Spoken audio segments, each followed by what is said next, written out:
First unit की आपके सारे टॉपिक्स कंप्लीट हो गए थे, तो हमें सेकेंड यूनिट स्टार्ट करनी है आज। और सेकेंड यूनिट का पहला टॉपिक जो मैं स्टार्ट करने जा रही हूँ that is internet and it's applications. Applications कह लीजिए या इसके एडवांटेजेस क्या हो सकते हैं।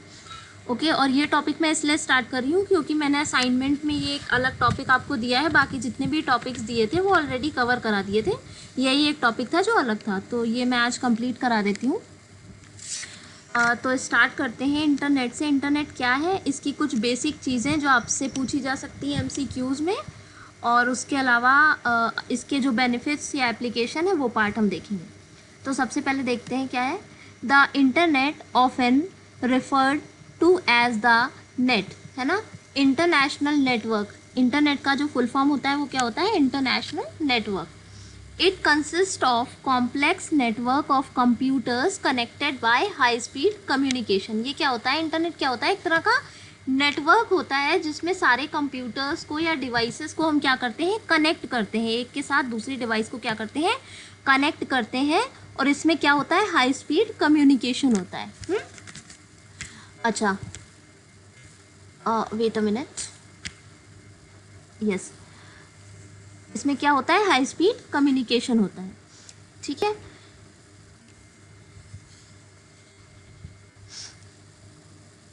High speed communication technologies like satellites, microwave devices etcetera. It allows easy and quick access to a huge amount of information resources stored at many different locations around the world। आपने देखा होगा जितनी भी information होती है, जितनी भी resources हैं, उसको आप एक्सेस कर सकते हो, चाहे वो संसार के किसी भी कोने में क्यों ना हो, है ना। पहले क्या होता था, पहले आपके पास ज्योग्राफिकल लिमिटेशंस हुआ करती थी। आप अगर इंडिया में रह रहे हो तो आप बाहर की कंट्री में शॉपिंग नहीं कर सकते, घर बैठे आप बाहर की कंट्री में नहीं देख सकते कि वहाँ पे क्या प्रोडक्ट्स हैं, कौन सी कंपनीज़ हैं, या फिर आप बाहर की किसी कंट्री के बारे में अगर आपको जानकारी चाहिए है तो वो आप नहीं जुटा सकते थे ईजिली। पहले इन्फॉर्मेशन की क्या सोर्स हुआ करते थे, हम न्यूज़पेपर से इन्फॉर्मेशन कलेक्ट किया करते थे, न्यूज़ हमें पता चलती थी, या फिर हम टेलीविज़न से बहुत सी चीज़ें हमें पता चल जाती थी, या फिर हम बुक्स को गो थ्रू करते थे, बुक्स को पढ़ते थे और बुक्स में से देखते थे कि हमें क्या इन्फॉर्मेशन मिल सकती है। पर वो बहुत ज़्यादा हैक्टिक होता था, टाइम टेकिंग होता था, और हम ईजिली जो है एक्सेस नहीं कर पाते थे रिसोर्सेज को और इन्फॉर्मेशन को ईजिली एक्सेस नहीं कर पाते थे। पर अब क्या हो गया है, अब huge amount of resources and huge amount of information accessible हो गई है हम सभी के लिए, किसकी हेल्प से, इंटरनेट की हेल्प से। आप जो ये वर्ड सुनते हो इंटरनेट, ये सबसे पहले कब इंट्रोड्यूस हुआ था, 1995 में। ये सबसे पहले कब पॉइंट हुआ था आपका, 1995 में। और किसने किया था, इसको करने वाली एजेंसी का नाम था FNC, फेडरल नेटवर्किंग काउंसिल, ठीक है। ये USA की एक तरह से काउंसिल है जिसने इस वर्ड को सबसे पहले क्या किया था, कॉइन किया था, यूज़ किया था या इंट्रोड्यूस किया था, आप कह सकते हो। किस ईयर में किया था, 1995 में किया था। तो आपको दो तीन चीज़ें ध्यान रखनी है। पहला, इंटरनेट का फुल फॉर्म क्या है, इंटरनेशनल नेटवर्क। दूसरा, इंटरनेट का यूज़ हम कब करते हैं, इंटरनेट का यूज़ हम करते हैं डिवाइसेस को कनेक्ट करने के लिए, दो डिवाइसेस को, दो फ़ोन्स को या फिर टैबलेट्स को, लैपटॉप्स को, कंप्यूटर्स को क्या करने के लिए, कनेक्ट करने के लिए। और इसमें क्या किया जाता है, हाई स्पीड कम्युनिकेशन टेक्नोलॉजीज़ का यूज़ किया जाता है, जैसे कि सैटेलाइट्स हैं, माइक्रोवेव्स हैं। आपने देखा होगा, आपने मैसेज किया और विद इन सेकेंड्स मैसेज दूसरे फ़ोन पर या जिसको भी आपने किया उसको पहुंच जाता है, विद इन सेकेंड्स होता है। तो जो आपकी टेक्नोलॉजी है वो कैसी होती है, वो काफ़ी हाई स्पीड कम्युनिकेशन टेक्नोलॉजी होती है। इसी वजह से विद इन सेकेंड्स आपके मैसेजेस हैं या मेल्स हैं एक जगह से दूसरी जगह पहुँच जाते हैं। और लास्ट थिंग जो आपको ध्यान रखनी है वो क्या है, ये जो वर्ड है इंटरनेट, ये किसने कॉइन किया था, फेडरल नेटवर्किंग काउंसिल ने, USA की काउंसिल है ये, और किस ईयर में किया था, 1995 में किया था, ठीक है। अब हम आते हैं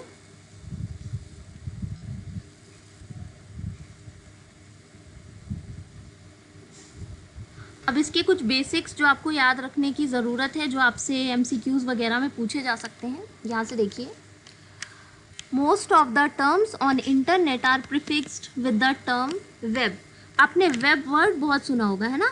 तो वेब क्या होता है, पहले तो हम ये देखते हैं। The electronic pages seem on the internet. जब आप कोई भी एप्लीकेशन ओपन करते हो या कोई भी आपने सपोज कुछ सर्च किया, गूगल पे कुछ सर्च किया और फिर आपने क्लिक करा, तो जो पेज खुल के आता है उसे हम क्या कहते हैं? उसे हम कहते हैं वेब पेज, है ना। और जब वो कई सारे वेब पेज को इकट्ठा कर दिया जाता है तो हम उसे क्या कहते हैं? हम उसे कहते हैं वेबसाइट। ठीक है, देखिए लिखा हुआ है इसमें, the electronic page seen on the internet are known as web page. ये देखिए मैं अंडरलाइन कर देती हूँ। ठीक है, a web page can be defined as a document that can be seen on the internet. Many web pages link to each other combined to a form a website, है ना। जब कई सारे वेब पेजेस को हम combine कर देते हैं, जैसे आप कोई वेबसाइट खोलते हो तो आपको कई सारे पेजेस दिखते हैं लाइन से, है ना। स्क्रॉल करते जाते हो आप स्क्रीन और पेजेस आते जाते हैं, या उसमें काफ़ी सारे सेक्शंस होते हैं, आप उस पर क्लिक करते हो और पेजेस ओपन होते जाते हैं, तो उसे हम क्या कहते हैं? वेबसाइट कहते हैं। वेब पेज होता है सिंगल पेज, और जब कई सारे वेब पेजेस को जो आपस में कनेक्टेड होते हैं, रेलेवेंट होते हैं, रिलेटेड होते हैं, जब हम उनको एक साथ रख देते हैं तो उसे हम क्या कहते हैं? उसे हम कहते हैं वेबसाइट। ठीक है, अच्छा, इसके लिए जो लैंग्वेज यूज़ होती है उसे हम क्या कहते हैं? HTML। HTML का फुल फॉर्म है हाइपर टेक्स्ट मार्कअप लैंग्वेज। ठीक है,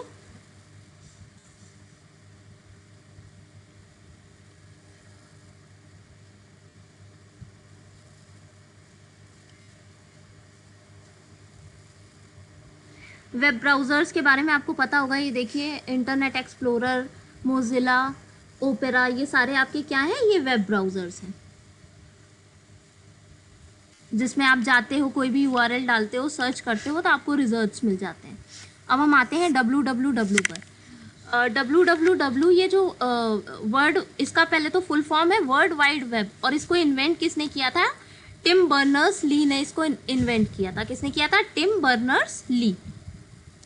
अच्छा, www क्या है? ये एक सबसे कॉमन वर्ल्ड वाइड वेब है जिसको हम जनरली यूज़ करते हैं। इसको आप W3 भी कहते हो, है ना। वर्ल्ड वाइड वेब को आप W3 भी कहते हो। आपने देखा होगा जब भी आप कोई वेबसाइट खोलते हो तो स्टार्टिंग में टाइप करते हो ना www, और www या वर्ल्ड वाइड वेब की स्टार्टिंग कब हुई थी? 1989 में हुई थी।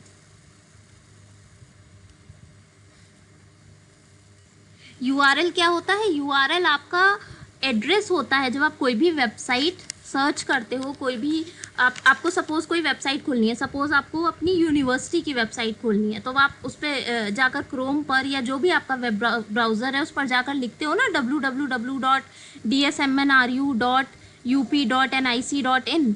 तो ये जो आपने एड्रेस डाला उस पर किसी भी वेबसाइट को, जैसे अगर आप किसी पर्सन को सर्च करते हो, किसी का घर सर्च करते हो, तो आपको एड्रेस की ज़रूरत पड़ती है। वैसे ही जब आप वर्चुअली कुछ सर्च कर रहे हो, किसी वेबसाइट को सर्च कर रहे हो, तो आपको उसका एड्रेस डालना पड़ता है, और उसे हम क्या कहते हैं? उसे हम कहते हैं URL। URL का फुल फॉर्म देखिए, uniform resource locator. URL stands for uniform resource locator. Every web page that is displayed on the internet has a specific address associated with it, है ना। आपको अगर कोई भी वेब पेज सर्च करना है या कोई भी वेबसाइट सर्च करनी है तो आप कैसे करोगे? उसका एड्रेस डाल के ही तो करोगे। आपको किसी के घर जाना है तो आप क्या करते हो? उसके घर का एड्रेस पूछते हो ना। किसी के घर जाना है तो उसके घर का एड्रेस पूछते हो, फिर वो सर्च करते हो। तो वैसे ही अगर हमें कोई वेबसाइट या वेब पेज सर्च करना है तो हमें क्या करना पड़ेगा? हमें उसका एड्रेस डालना पड़ेगा। वर्चुअली वो कहाँ पे एग्जैक्टली उसको इस्टेब्लिश किया गया है, उसको हम कैसे लोकेट कर सकते हैं, वो हम कैसे पता करते हैं? URL डाल के। इसीलिए ये देखिए, L फॉर लोकेटर, हम क्या कर रहे हैं? लोकेट कर रहे हैं उसको, है ना। यूनिफॉर्म रिसोर्स लोकेटर, रिसोर्स जो भी आप सर्च कर रहे हो उसको हमने क्या कहा है? रिसोर्स।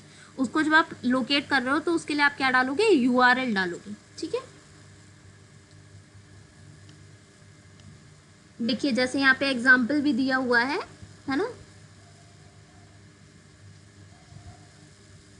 अगर आपको कोई भी वेबसाइट, कोई भी सर्च करनी है तो आप क्या करते हो? HTTPS और फिर www ऐसे करके पूरा लिख के आता है, आपने देखा होगा, है ना। तो ये जो स्टार्टिंग का रहता है ये क्या होता है? ये सर्वर टाइप होता है, बताता है कैसा सर्वर है।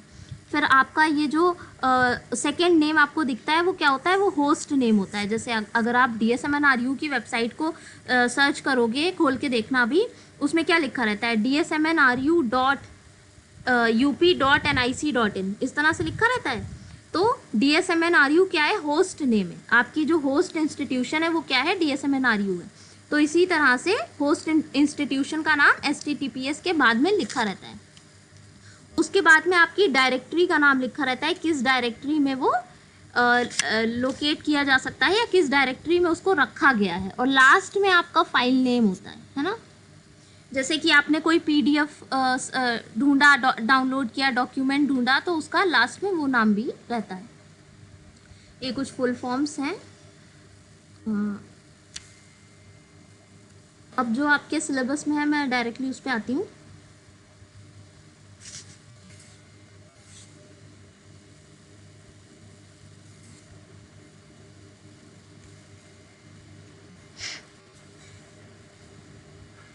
इसके अलावा ये कुछ डोमेन नेम्स आपने देखे होंगे लिखे, जब भी आप कोई वेबसाइट सर्च करते हो तो लास्ट में आपने देखा होगा .in, .gov, .net ऐसे लिखा रहता है ना। तो अगर कहीं पर भी किसी वेबसाइट के एंड में लिखा है .in तो उसका क्या मतलब होता है, उसका मतलब होता है कि वो कंट्री का नाम बता रहा है। इंडिया, जैसे इंडिया ओरिजिनेटेड है तो वो IN लिखा होगा लास्ट में। अगर वहाँ पे .gov लिखा है तो इट मीन्स क्या इंडिकेट कर रहा है, वो कोई गवर्नमेंट ऑर्गेनाइजेशन है। जैसे आप अपनी यूनिवर्सिटी की जब देखोगे अपना वेबसाइट का नाम यूनिवर्सिटी का, तो उसमें क्या है .gov.in है ना। तो GOV मीन्स आपकी जो यूनिवर्सिटी है वो कैसी है, गवर्नमेंट इंस्टीट्यूशन है, गवर्नमेंट एजेंसी है ना। जिसमें नेट लिखा रहता है वो नेटवर्क ऑर्गेनाइजेशन होती हैं, जहाँ पे ORG लिखा रहता है वो नॉन प्रॉफिट ऑर्गेनाइजेशंस होती हैं। EDU लिखा रहता है वो एजुकेशनल ऑर्गेनाइजेशंस होती हैं, जिसमें लास्ट में COM लिखा रहता है कॉम, वो कॉमर्शियल ऑर्गेनाइजेशंस होती हैं। और जिसमें लास्ट में आपको MIL दिखेगा वो क्या होती है, मिलिट्री और डिफेंस से रिलेटेड होती है ना। ये कुछ बेसिक चीज़ें थी। अब आते हैं हम अपने मेन टॉपिक पे, जो कि है यूजेस ऑफ इंटरनेट। अगर आपसे एग्ज़ाम में बेनिफिट्स पूछे जाते हैं इंटरनेट के, या फिर आपसे पूछा जाता है कि हम इंटरनेट आजकल क्यों यूज़ कर रहे हैं, रीज़न क्या है इसके यूज़ करने का, है ना, या फिर आपसे इसके यूजर्स पूछे जाते हैं, तो आपको ये लिखना है। एप्लीकेशन में भी आप इसको लिख सकते हो, इंक्लूड कर सकते हो। एप्लीकेशन पार्ट जो होता है कि इंटरनेट का एप्लीकेशन कहाँ कहाँ हो रहा है, किन किन जगहों पे हो रहा है, किस तरह से हम उसको अप्लाई कर रहे हैं, तो वहाँ पे भी ये सारी चीज़ें आ सकती हैं। तो एक एक करके स्टार्ट करते हैं। पहला पॉइंट आपका क्या है, पहला पॉइंट है आपका सर्च फॉर इंफॉर्मेशन। सबसे इम्पॉर्टेंट काम जो इंटरनेट में मोस्टली हर एजुकेशन में अगर देखा जाए तो भी इंफॉर्मेशन का बहुत ही रोल होता है। अगर बाकी के सेक्टर्स में देखा जाए, कोई किसी भी तरह का कोई सेक्टर हो, सबसे ज़्यादा अगर हम कुछ करते हैं तो क्या करते हैं, इन्फॉर्मेशन सर्च करते हैं। जनरली कोई भी टर्म हम नया सुनते हैं जो हमें नहीं पता है, हम क्या करते हैं, डायरेक्टली गूगल पे डाल के सर्च करते हैं, है ना। या अगर स्टूडेंट्स को असाइनमेंट्स बनाने हैं या स्टूडेंट्स को एग्ज़ाम के लिए प्रिपेयर करना है तो क्या करते हैं, हम ई-बुक्स डाउनलोड करते हैं, तो उसके लिए हम क्या करते हैं, गूगल पे डाल के सर्च करते हैं। तो गूगल का यूज़ बहुत ज़्यादा हो रहा है ना। तो वो, और गूगल किस लिए यूज़ किया जाता है सबसे ज़्यादा, सर्च के लिए, है ना। एक सर्च इंजन की तरह हम उसका यूज़ करते हैं। तो जो मोस्ट कॉमन फंक्शन होता है इंटरनेट का, या मोस्ट कॉमन यूज़ होता है इंटरनेट का, वो क्या है, वो है सर्च फॉर इंफॉर्मेशन। और हर एज ग्रुप, हर एजुकेशन लेवल पे आपको ये चीज़ देखने को मिलेगी, सर्च फॉर इन्फॉर्मेशन। बाकी चीज़ें जैसे आप ई-बैंकिंग का यूज़ कर रहे हो, ई-सर्विसेज का, तो वो कई बार होता है कि कुछ लोग करते हैं कुछ लोग नहीं, लेकिन इन्फॉर्मेशन सर्च करना ये एक बहुत कॉमन सा फंक्शन है जो जनरली हर कोई परफॉर्म करता है। अच्छा, इसके बारे में आई थिंक बताने की कुछ ज़्यादा ज़रूरत नहीं है।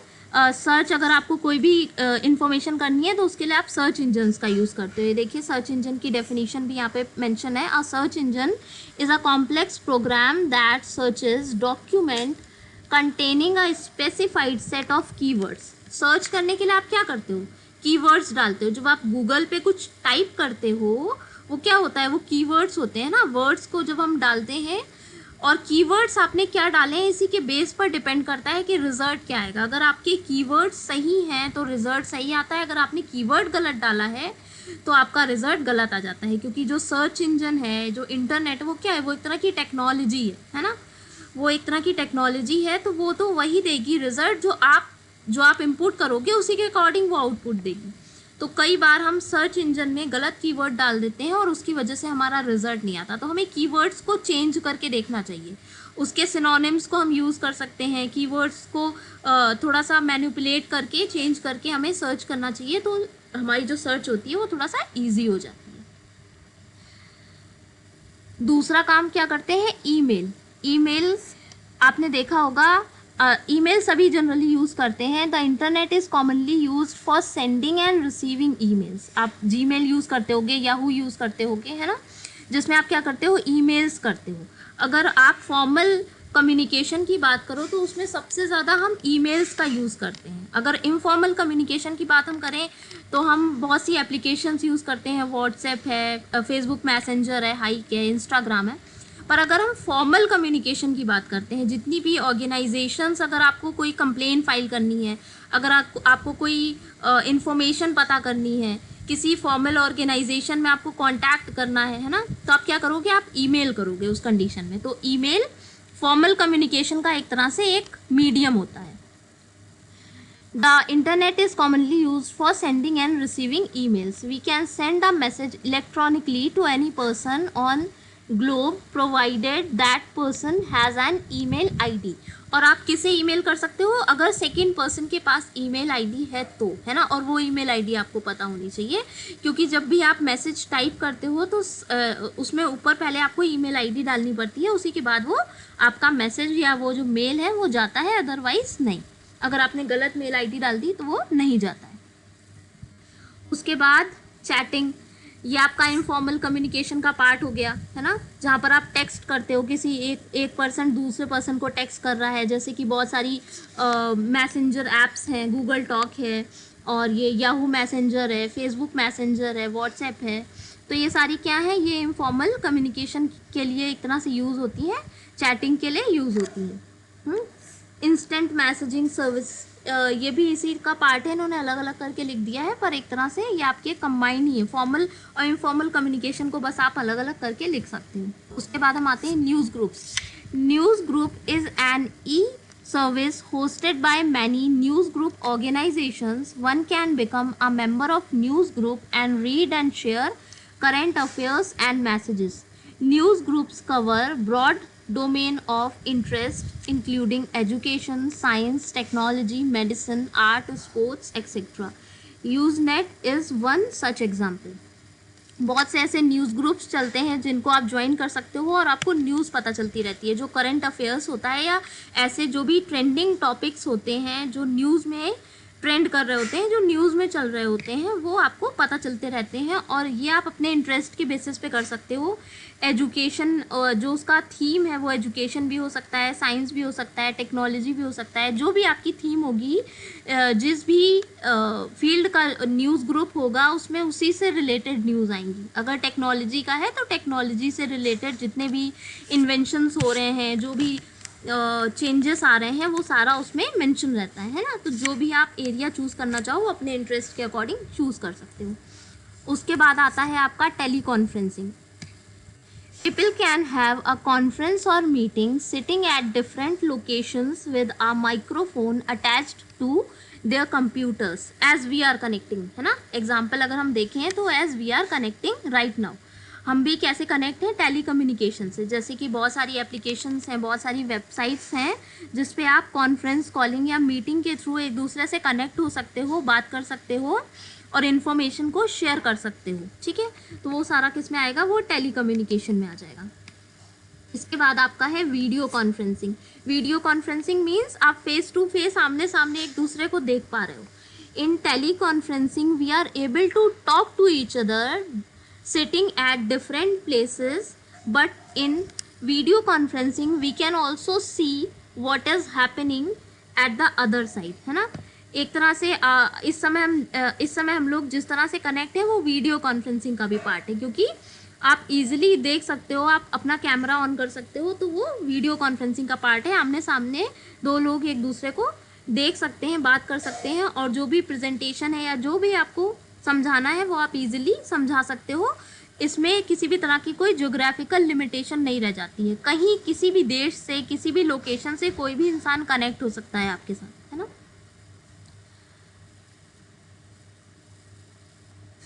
उसके बाद है आपका ई कॉमर्स। ई कॉमर्स जिसमें आपका क्या आता है, मेनली 3 एलिमेंट्स आते हैं आपके ई कॉमर्स में। E commerce stands for electronic commerce, right. और आपके कौन कौन से 3 एलिमेंट्स आते हैं ई कॉमर्स में? पहला आता है आपका buying and selling of goods and services through electronic mode, जब आप इलेक्ट्रॉनिक मोड पर सामान को या सेवाओं को खरीदते बेचते हो, है ना। दूसरा आता है आपका when you transfer your funds through electronic mode, जब आप अपने फंड्स का ट्रांसफ़र करते हो, मनी का ट्रांसफ़र करते हो, और कैसे करते हो? इलेक्ट्रॉनिक मोड से करते हो। जैसे कि आपने सुना होगा internet banking, RTGS, NEFT, IMPS, या फिर बहुत सारी एप्लीकेशंस चल गई हैं, गूगल पे, फ़ोन पे, है ना। तो ये सब किसका पार्ट है? ये सब किसका एग्जाम्पल है? आपके इलेक्ट्रॉनिक फंड ट्रांसफ़र का या ऑनलाइन पेमेंट्स का एग्जाम्पल है। तो ये भी आपका किस में आएगा? ई कॉमर्स में आएगा। ट्रेडिंग के लिए आप क्या करते हो? जैसे आपने शॉपिंग की सपोज फ्लिपकार्ट से, और आपने क्या किया? ऑनलाइन पेमेंट कर दिया, है ना। तो वो किसका पार्ट हो जाएगा? वो ई कॉमर्स का पार्ट हो जाएगा। और एट द एंड आपका आता है EDI, जिसका फुल फॉर्म है इलेक्ट्रॉनिक डेटा इंटरचेंज, जिसमें आपका जितना भी डेटा है उसको हम ट्रांसफ़र करते हैं, और स्टैंडर्ड्स होते हैं उसके कुछ, उनके थ्रू करते हैं। और जनरली 2 बिजनेसेस के बीच ऐसा होता है। जो EDI है वो जनरली 2 बिजनेसेस के बीच में होता है, जब आपको डॉक्यूमेंट ट्रांसफ़र करने होते हैं, और आप उनको कैसे ट्रांसफ़र करते हो? इलेक्ट्रॉनिक मोड से ट्रांसफ़र कर देते हो, है ना। हार्ड कॉपी देने की बजाय उसकी सॉफ्ट कॉपी एक्सचेंज कर देते हो, तो उसे किस में हम इंक्लूड करते हैं? EDI में। तो ये 3 एलिमेंट्स हैं जो आपके ई कॉमर्स में आएंगे। बाइंग एंड सेलिंग आएगा, फिर ई पेमेंट्स आएगा, फिर आपका EDI आएगा। तो इलेक्ट्रॉनिक कॉमर्स को भी किसने इजी और पॉसिबल बनाया है? इंटरनेट ने, है ना। अच्छा, लास्ट में है आपका एम कॉमर्स।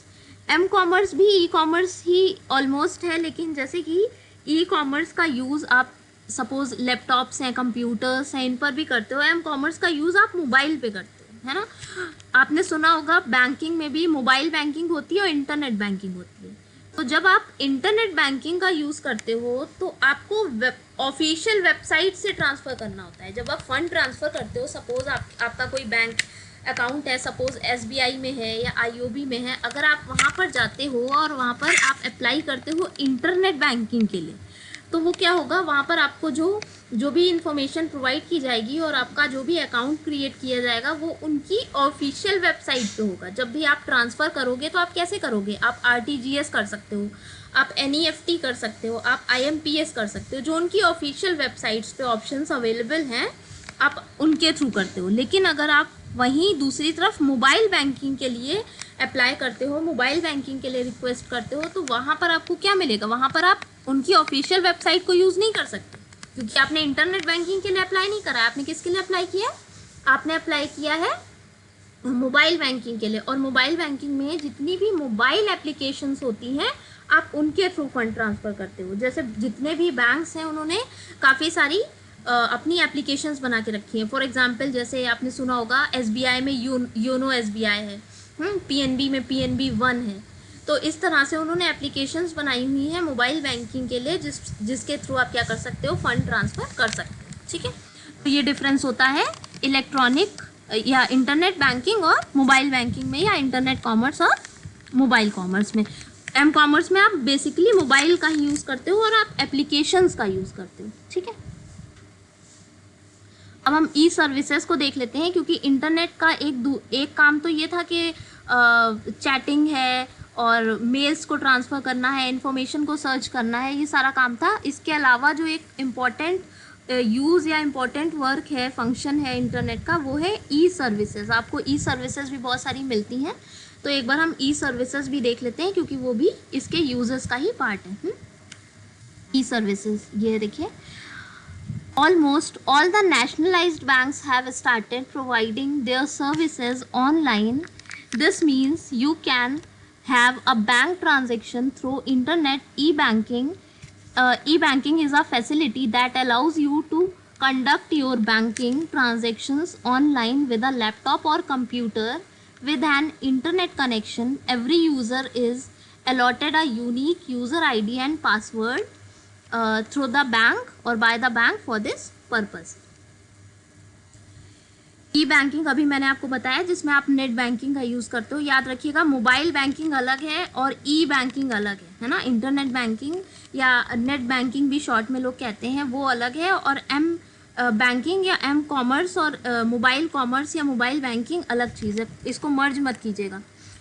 ठीक है, ये तो आपको क्लियर हो गया होगा। उसके बाद हमारा आता है ई लर्निंग। ई लर्निंग में आपका जितने भी इलेक्ट्रॉनिक प्लेटफॉर्म्स हैं जिस पर आप कुछ लर्न कर सकते हो, टीचर टीच कर सकता है, स्टूडेंट पढ़ सकते हैं, है ना, वो सब किस में आएगा, वो ई लर्निंग का पार्ट है। जैसे कि आप गूगल क्लासरूम यूज़ कर रहे हो, है ना, और ऐसी बहुत सारी एप्लीकेशंस हैं जिनके थ्रू इजीली टीचर्स पढ़ाते हैं और स्टूडेंट्स पढ़ते हैं। या फिर जैसे आपने बहुत सारी एप्लीकेशंस देखी होंगी, अनअकैडमी है, और भी ऐसी काफ़ी सारी एप्लीकेशंस बनी हैं जो लर्निंग प्लेटफॉर्म्स है ना, एजुकेशनल प्लेटफॉर्म्स हैं। और यहाँ पर जो टीचिंग लर्निंग का काम है वो कैसे होता है, वो इलेक्ट्रॉनिक मोड पर होता है, इंटरनेट के थ्रू होता है, ऑनलाइन मोड पे होता है। तो इस वजह से वो किस में आते हैं, वो सब आते हैं ई लर्निंग में। ठीक है, ई लर्निंग या ई लर्निंग प्लेटफॉर्म्स में। ये देखिए, इसमें इसके कुछ सब पार्ट्स हैं ई लर्निंग के, जैसे वीडियो लेक्चर है, टेक्सचुअल लेक्चर है। तो ये आपके ई लर्निंग और आपका ई बैंकिंग, ये कुछ सर्विसेज थी। इसके अलावा आप ई गवर्नेंस भी इसमें इंक्लूड कर सकते हो। आजकल गवर्नमेंट जितनी भी सर्विसेज हैं आपको ऑनलाइन प्लेटफॉर्म पे दे रही हैं। जैसे कि एक टॉपिक मैंने दिया था आपको असाइनमेंट में, use of internet in administration, है ना, तो उसमें आप ई गवर्नेंस को भी इंक्लूड कर सकते हो कि गवर्नमेंट हमसे आजकल ऑनलाइन मोड से जुड़ी हुई है और जितनी भी सर्विसेज हैं वो ऑनलाइन मोड पे दे रही है। जैसे कि आपने देखा था पहले, इंटरनेट से पहले आपकी कनेक्टिविटी गवर्नमेंट के साथ नहीं होती थी, एडमिनिस्ट्रेशन के साथ आपकी इतनी कनेक्टिविटी नहीं होती थी, कोई रीच नहीं थी लोगों के पास।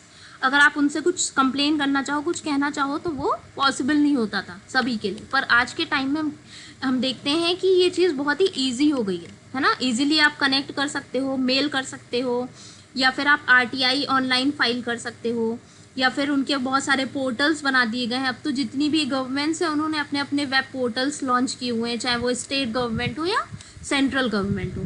तो वहाँ पर जाकर आप उनकी इन्फॉर्मेशन भी एक्सेस कर सकते हो, उनकी जो स्कीम्स चल रही हैं, या उस पर और भी बहुत सारे बजट्स हैं, एनुअल रिपोर्ट्स हैं, ये सब भी रहता है।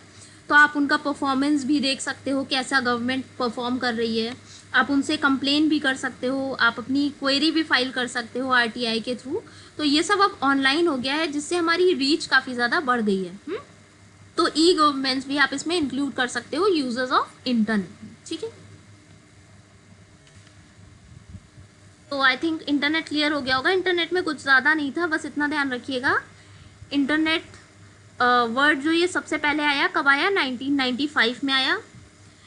इसका फुल फॉर्म है इंटरनेशनल नेटवर्क। इसमें हम क्या करते हैं, दो डिवाइसेस को कनेक्ट करते हैं हाई स्पीड कम्युनिकेशन टेक्नोलॉजीज से। और वो कौन कौन सी टेक्नोलॉजीज होती हैं, जैसे आपकी माइक्रोवेव्स होती हैं या फिर आपके सैटेलाइट्स होते हैं, उसके थ्रू ये कनेक्शन होता है ना। एक कंप्यूटर दूसरे कंप्यूटर से कनेक्ट होता है। आपने देखा होगा, कहा जाता है कि कनेक्ट नहीं हो पा रहा है, क्यों, सर्वर डाउन है ना। तो सर्वर डाउन होता है, इस वजह से कई बार हमारा कनेक्शन नहीं हो पाता है, या कनेक्शन अच्छा नहीं होता है, वीक कनेक्शन होता है। तो सारा का सारा जो काम होता है वो किससे होता है, वो इन टेक्नोलॉजीज़ की वजह से होता है। और इसमें जब फॉल्ट आ जाती है तो हमारा कनेक्शन टूट जाता है या कनेक्शन नहीं होता है। ठीक है, तो वो आपका इंटरनेट का पूरा पार्ट हो गया। उसके अलावा कुछ बेसिक चीज़ें मैंने बताई, जैसे कि जो आपको ध्यान रखनी है, जैसे कि वेब पेजेस क्या होते हैं।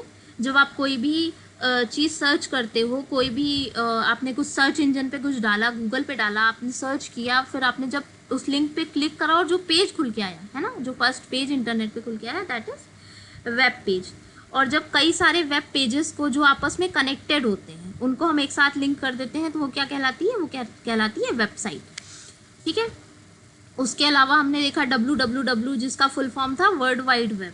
ठीक है, और उसको कब लॉन्च किया गया था, 1989 में किया गया था, और उसके इन्वेंटर का नाम है टिम बर्नर्स ली।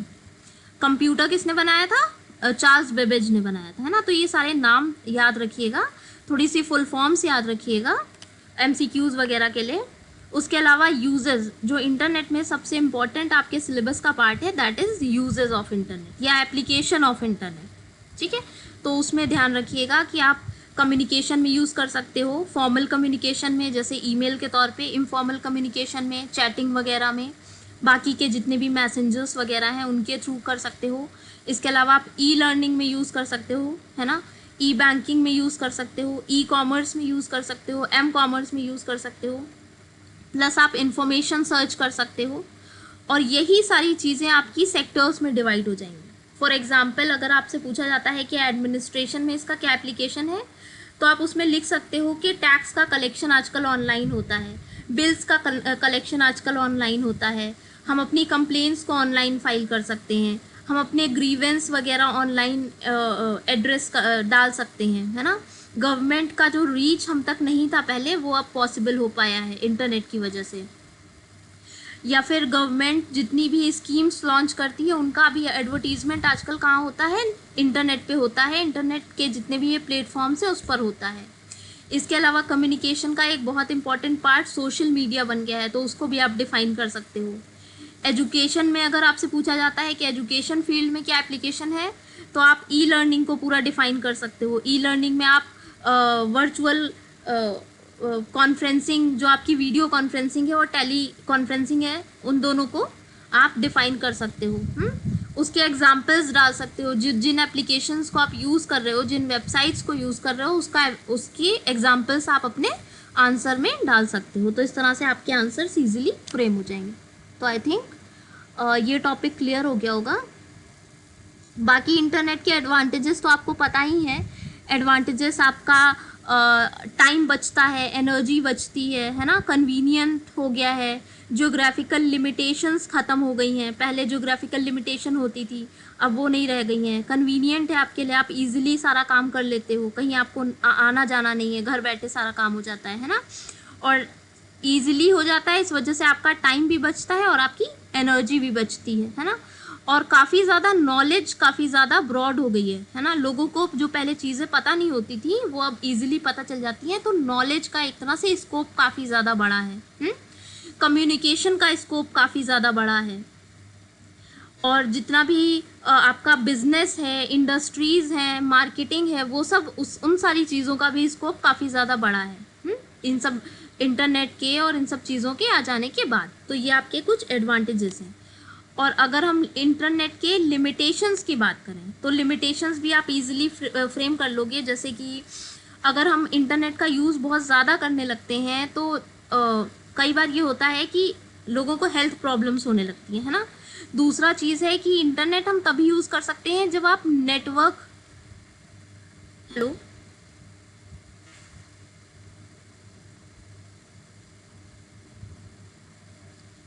ओके, इंटरनेट हम यूज़ करते हैं तो आपको ये देखने को मिला होगा नेटवर्क प्रॉब्लम बहुत होती है ना। नेटवर्क प्रॉब्लम होती है जिसकी वजह से जब आप पेपर बेस्ड आपका काम था तो वो रुकता नहीं था। बैंक्स में पेपर बेस्ड वर्क होता था तो किसी भी प्रॉब्लम की वजह से लाइट चली गई या कुछ भी हो तो रुकता नहीं था। पर अब इंटरनेट के थ्रू काम होता है तो क्या होता है, कई बार सर्वर डाउन हो जाता है और सारा का सारा काम ठप हो जाता है।